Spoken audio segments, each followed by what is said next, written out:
और नाज़रीन, पैसे और ताकत के जोर पर केस दबाने का पाकिस्तान का ये कोई पहला वाकया नहीं है। सरकारी बदमाश आ गया है, अपने बच्चों की फिक्र करो। अरमगान के वालिद ने धमकी दी है, कान खोलकर सब सुन ले। 1 अरब का केस है, एक निकाल दो तो सिर्फ केस में अंडे बाकी रह जाएंगे। सहाफियों से गुफ्तगू करते हुए मुल्जिम अरमगान के वालिद मजीद क्या कह रहे हैं, आपको दिखाते हैं। याद रखिए, कान खोल के सारे सुन ले। 1 अरब का केस था ना, इसमें से एक निकाल दो, अंडे मिलेंगे इंशाअल्लाह ताला का। मेरा रब पाक मोहब्बत करते हुए हमारे ही करेगा। आपने देखा इधर प्रोसिक्यूशन पुलिस वाले अफोर्ड कर रहे हैं इतने महंगे तरीन लॉयर, तो सबकी हाथ पे खारिश हो रही थी। अब खारिश कहीं अल्लाह ताला और कराएंगे, ये भी बता दूं। मेरे साथ कोई लॉयर नहीं है भाई।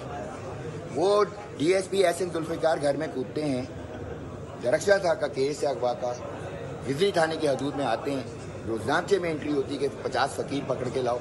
वो डिफेंस के पॉश एरिया में कूदते हैं, फायरिंग, वो चीख रहा है, ये क्यों नहीं बताया उसने? 15 पे भी कॉल करी, फायरिंग करके 15 पे कौन कॉल करता है कि भाई मेरी जान का खतरा है? ये क्यों नहीं आप रिकॉर्ड पे बता रहे? मेरी सिंपैथीज उसकी माँ के साथ है अभी सिर्फ, और किसी सिस्टम पे मैं नहीं मानता। ब्लैकमेलिंग रैकेट हो रहा है, पुलिस के अंदर एक सब पुलिस है, सादा लिबास में लोग उधर इंटरनेट पे एक मिस इन्फॉर्मेशन फैला रहे हैं। While I speak to you, खुदा की कसम खाता हूँ, मैं काउंट नहीं कर सकता, लेकिन है, मैं वो भी पॉइंट आउट कर सकता हूँ। सब्सक्राइब करें और बेल दबाएं ताकि कोई खबर रह न जाए।